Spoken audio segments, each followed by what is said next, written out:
I'm well, thank you. First of all, what did you make of the statement that was, because this was the majority leader saying you were seeking guidance. Was that necessary? Because it seemed he seems to have annoyed the minority.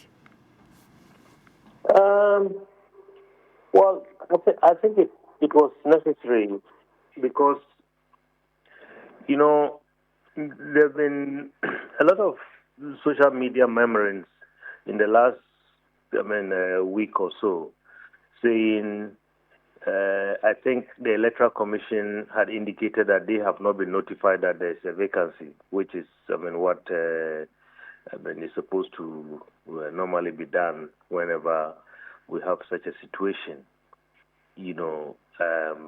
There seemed to be, that pressure that triggered that conversation yesterday.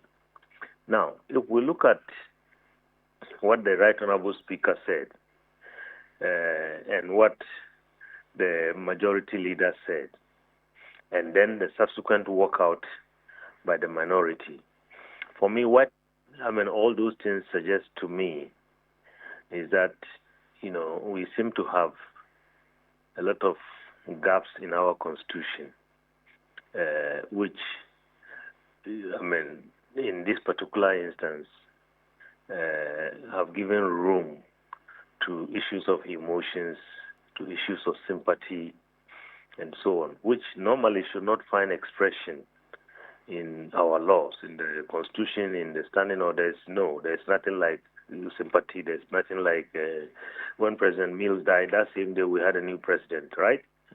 So the whole idea of, people are not sympathetic and all this, for me, is neither here nor there.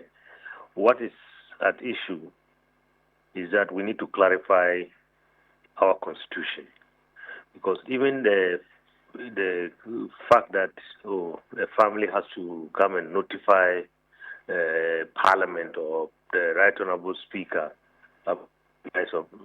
for me, I think those are traditional things. Legally, what determines, or what is the legal basis on which we know somebody is dead or not? When the death certificates from a certified medical practitioner and so on.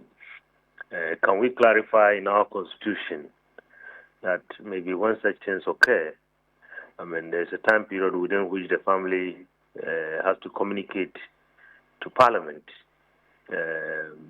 but maybe a copy of the certificate that indicates that the person is no more and so on. Can we also have some clarification about, what kind of time frame within which should we expect? Because the Constitution says when the clerk becomes aware, and that's where, for me, I seem to have a problem, because now that is being interpreted differently. Honorable Ayega says the clerk was aware, they went to the family house and so on. The Speaker says we have not been notified officially, formally, and so on.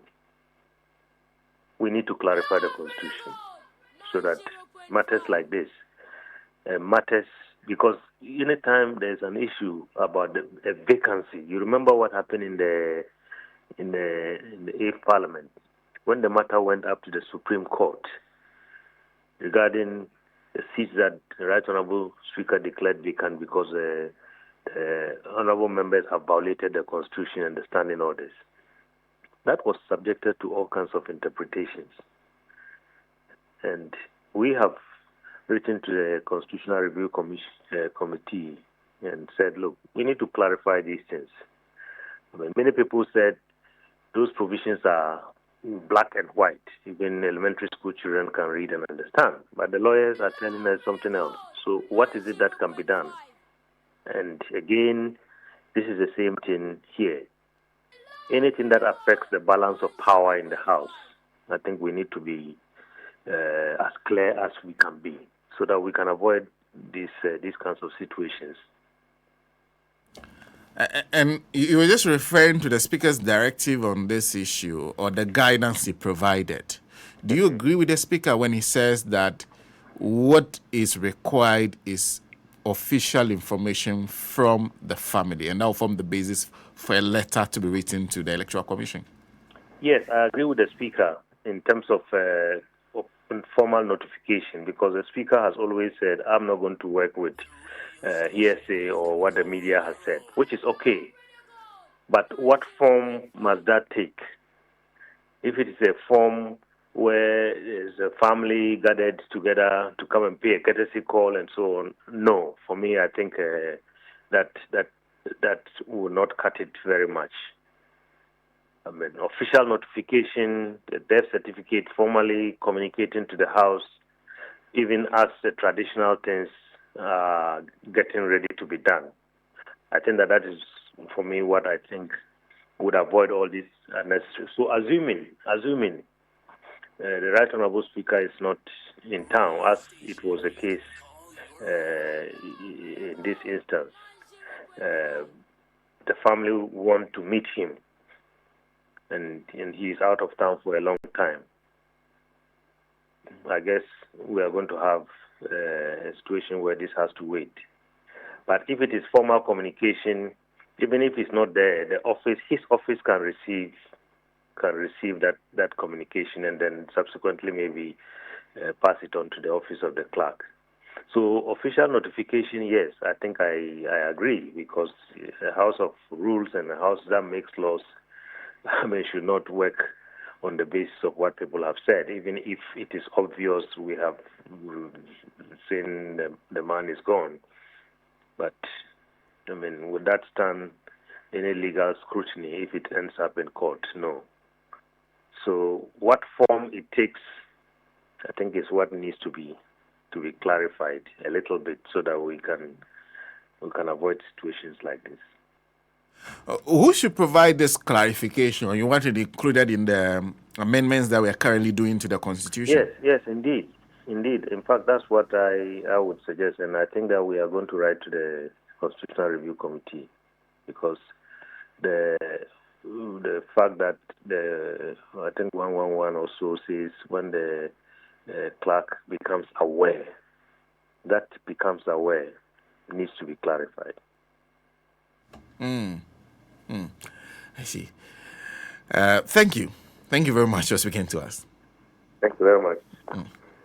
That's Dr. Rashid Draman, who is Executive Director, African Center for Parliamentary Affairs. He is of the opinion that there's some clarification needed, and seeking clarification should not have led to the minority's complaints about insensitivity and otherwise. But he also thinks that the Constitution perhaps there needs to be some work done to give some clarity to what becoming aware. And please, Eric, give me Nancy. Please, let's read what the Constitution says. I know there's been an amendment. Exactly what does it say? Becoming aware. Who makes the clerk aware? All those things. The wording of the Constitution is important. We'll be speaking to Honorable Mahama Yariga shortly, because he raised this issue